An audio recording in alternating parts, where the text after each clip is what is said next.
Assalamualaikum warahmatullahi wabarakatuh. Kali ini saya akan membahas mengenai kefarmasian. Pada video sebelumnya, saya sudah membahas mengenai apa itu farmasi, mengenai obat, penggolongan obat, dan contohnya. Nah, kali ini saya akan membahas mengenai peran kefarmasian. Sebelum membahas mengenai peran farmasi, adapun poin-poin penting yang perlu diketahui mengenai kefarmasian dan pelayanan kefarmasian, diantaranya pelayanan merupakan suatu keharusan bagi suatu perusahaan untuk memberikan kualitas yang tinggi dan pelayanan yang prima untuk mencapai tujuan, yaitu pelanggan yang puas dan setia berdasarkan persepsinya atas kecepatan pelayanan yang diberikan, kemudahan dalam pelayanan, dan ketersediaan produk atau jasa.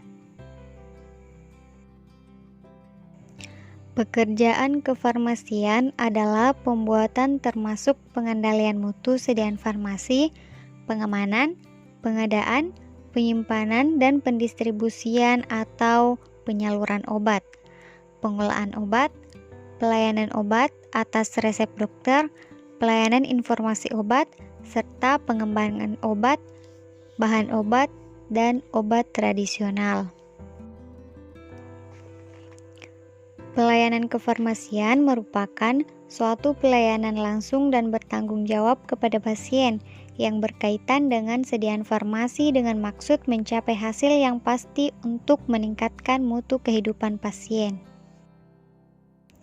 Pelayanan kefarmasian telah mengalami perubahan yang semula hanya berfokus kepada pengelolaan obat, berkembang menjadi pelayanan komprehensif, meliputi pelayanan obat dan pelayanan farmasi klinik yang bertujuan untuk meningkatkan kualitas hidup pasien.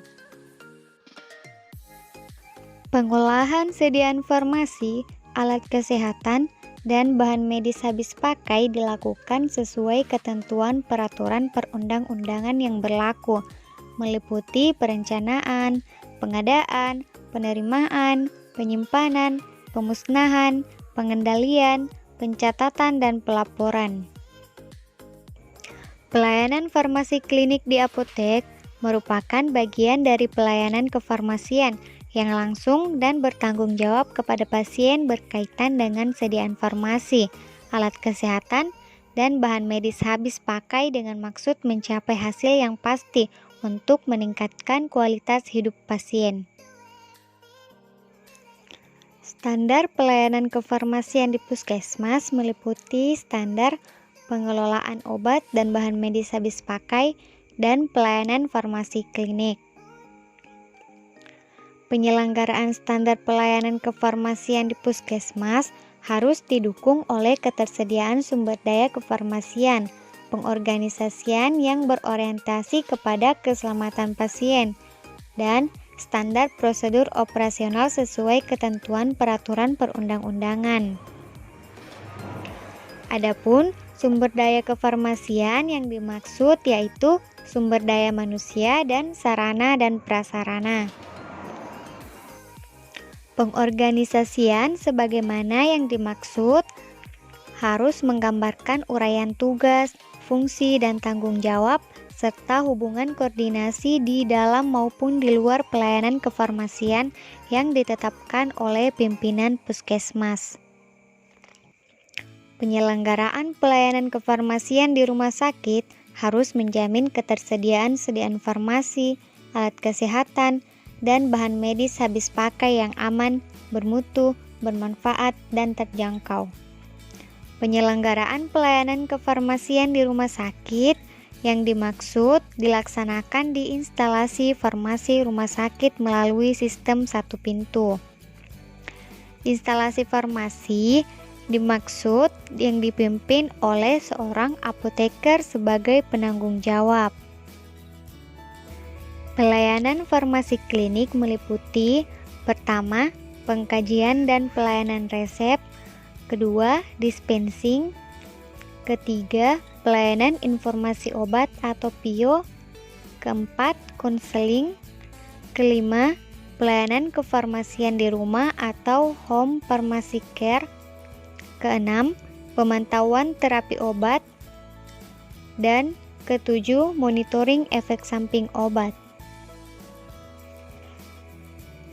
Pengelolaan alat kesehatan, sediaan farmasi, dan bahan medis habis pakai di rumah sakit harus dilakukan oleh instalasi farmasi sistem satu pintu.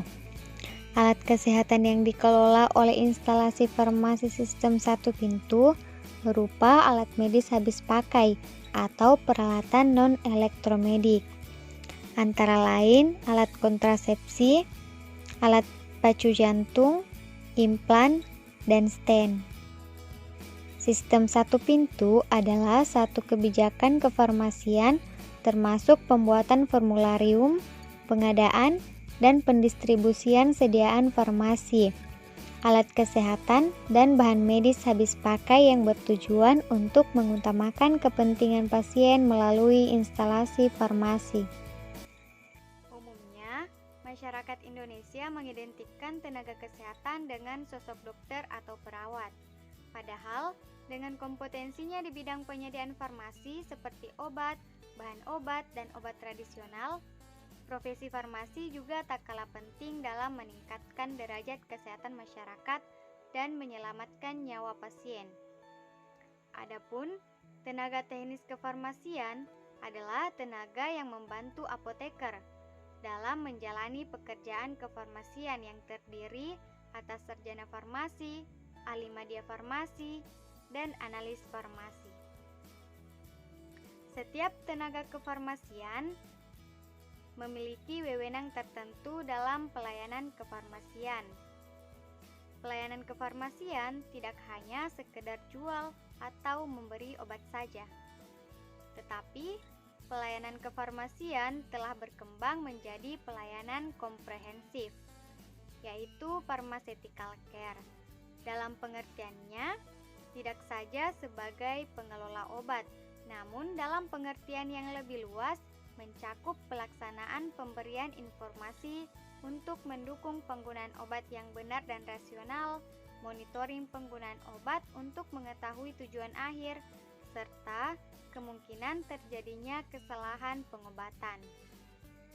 Di apotek, puskesmas, dan rumah sakit, peran farmasi tidak hanya melayani resep dan menyerahkan obat.